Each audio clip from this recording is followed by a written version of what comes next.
Hi friends, welcome to our channel. Brahmamudi serial next ఎపిసోడ్లో ఏం జరగబోతోందో ఈ వీడియోలో చూసి తెలుసుకుందాం. బ్యాంకు వాళ్ళు ఫ్రాడ్ అని నిరూపించిన కావ్య అసలేం జరిగింది అని తెలుసుకోవడానికి ఈ వీడియోని స్కిప్ చేయకుండా ఎండ్ వరకు చూసేయండి. బ్యాంకు వాళ్ళ ఇంటికి వచ్చి అసలు విషయం చెప్పి మీ ఆస్తుని జప్తు చేస్తున్నాం, మీరు వెంటనే ఈ ఇల్లుని ఖాళీ చేసి బయటికి వెళ్ళిపోండి అని అంటారు. అప్పుడు రుద్రాని ధాన్యలక్ష్మిలు ఇద్దరు ఎదురు తిరుగుతారు. అప్పుడు ఇందిరాదేవి ఆయన ఇచ్చిన మాట, పెట్టిన సంతకం, చేసిన వాగ్దానం అన్నీ ఆయన కోసం మనందరం గౌరవించి తీరాలి అని అంటుంది. అప్పుడు రుద్రాని, చాలే ఆపమ్మా, నువ్వింకా ఆ ముసలోడికే సపోర్ట్ చేస్తున్నావేంటి? ఇప్పుడు ఆ ముసలోడి వల్లే మనందరం రోడ్డున పడిపోతున్నాం. అదే వీళ్ళకి ఎదురు తిరిగితే మనల్ని ఏం చేయగలరు? మనం ఆస్తిని ఇవ్వము అంటే వీళ్ళేమన్నా చేయగలరా అని అంటుంది.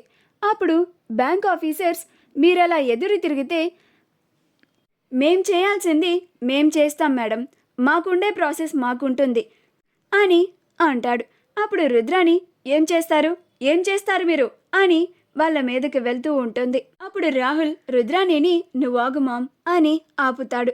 అప్పుడు రుద్రాని, ఏంటి రాహుల్ ఆగిది? ఎవరో వచ్చి ఇలా సీతారామయ్య గారు షూరిటీగా ఉన్నారు, 100 కోట్లు కట్టేయండి, లేకపోతే ఆస్తిని జప్తు చేస్తాం, ఈ ఇంట్లో నుంచి వెళ్ళిపోండి అని అంటూ ఉంటే చూస్తూ ఊరుకుంటామా అని అంటుంది. అప్పుడు ప్రకాశం చూస్తూ ఊరుకోక, ఇంకేం చేయగలవు రుద్రాని నువ్వు అని అంటాడు. అప్పుడు ధాన్యలక్ష్మి, మీరు మాట్లాడకండి, నేను మీకు ఎన్నోసార్లు చెప్పాను, మీరు ఇలా ఏం మాట్లాడకుండా మౌనంగా ఉన్నారు కాబట్టే మనకి రావాల్సిన ఆస్తి వాటా కూడా రాకుండా పోయింది. ఇప్పుడు మనం ఎక్కడికని వెళ్ళి బ్రతకాలి. అందుకే నేను ఒక నిర్ణయానికి వచ్చాను. నేను కోర్టుకి వెళ్తాను, నా కొడుక్కి రావాల్సిన వాటాని దక్కించుకుంటాను, మావయ్య గారి మీద కేసు పెడతాను అని అంటుంది.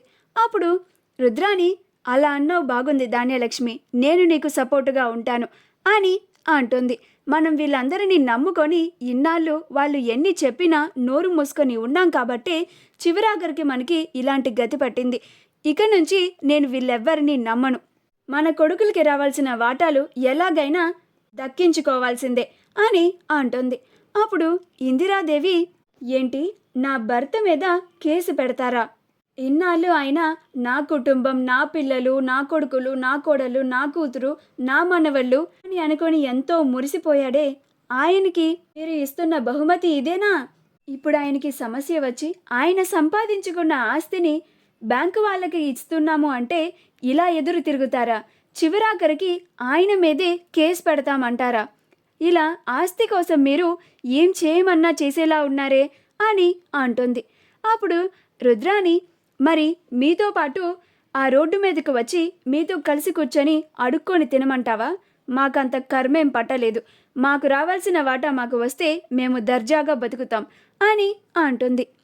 నువ్వు చెప్తున్న దానికి మేము అస్సలు ఒప్పుకోము, అస్సలు కుదరదు, ఎలాగైనా మేము కోర్టుకి వెళ్తాం అని అంటుంది. అప్పుడు ధాన్యలక్ష్మి కూడా, అవును, కోర్టులో మేము కేసు వేస్తాం, ఎలాగైనా మా వాటాలని మేము దక్కించుకుంటాం అని అంటుంది. అప్పుడు ఇందిరాదేవి, నా భర్త మీదే కేసు పెడతారా? ఆస్తుల కోసం, వాటాల కోసం కోర్టుకు వెళ్తారా అని బాధపడుతూ తన గుండెని పట్టుకొని పడిపోతూ ఉంటుంది. అప్పుడు అపర్ణ, స్వప్న, కావ్య, రాజ్ ఇందిరాదేవిని పట్టుకుంటారు. అప్పుడు ఇందిరాదేవి చాలా బాధపడుతూ ఉంటుంది. కావ్య వెంటనే వంటగదిలోకి వెళ్ళి వాటర్ తీసుకొని వచ్చి ఇందిరాదేవికి తాగిస్తుంది. అమ్మమ్మ గారు, మీరు కంగారు పడకండి, బ్యాంకు వాళ్ళతో నేను మాట్లాడతాను, మీరు కాసేపు ప్రశాంతంగా కూర్చోండి అని ఇందిరాదేవిని ఒక సోఫాలో కూర్చోపెట్టి కావ్య బ్యాంక్ ఆఫీసర్స్ దగ్గరికి వచ్చి, మీరు సరాసరి ఇలా ఇంటికి వచ్చేసి మా తాతయ్య గారు వాళ్ళ ఫ్రెండ్కి 100 కోట్లకి షూరిటీగా ఉన్నారు అని చెప్తున్నారు, బాగుంది, కానీ మా తాతయ్య గారు నిజంగానే వాళ్ళ ఫ్రెండ్కి 100 కోట్లకి షూరిటీ సంతకం చేశారు అని ప్రూఫ్ ఏంటి? మీరు ప్రాపర్ డాక్యుమెంట్స్ని కూడా మాకు చూయించకుండా ఇలా మా ఆస్తిని జప్తు చేస్తామంటే ఇక్కడ చూస్తూ ఊరుకునే వాళ్ళు ఎవరూ లేరు అని అంటుంది. అప్పుడు ఆ బ్యాంక్ ఆఫీసర్స్, అవన్నీ కాదు మేడం, మేము 1 వీక్ బ్యాకే రాజ్ గారిని ఆఫీస్లో కలిసాం, అక్కడ ఆయన మా తాతయ్య గారికి బదులు ఈ 100 కోట్లు నేను చెల్లిస్తాను అని ఆయన ప్రామిసరీ నోట్ పైన సంతకాన్ని చేశారు. ఈ డాక్యుమెంట్స్ని చూడండి, ఆయనే స్వయంగా సంతకం చేశారు అని ఆ డాక్యుమెంట్స్ని చూయిస్తారు.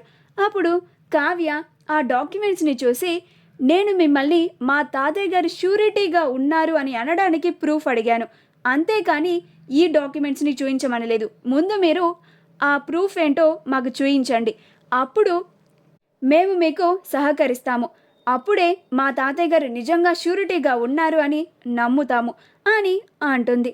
అప్పుడు ఆ బ్యాంక్ ఆఫీసర్స్ ఏ డాక్యుమెంట్స్ ఏ ప్రూఫ్లు లేకుండా ఇంత దర్జాగా మీ దగ్గరికి వచ్చి 100 కోట్లు కట్టమని ఎలా అడుగుతాము అనుకున్నారు మేడం అని డాక్యుమెంట్స్ని చూయిస్తారు.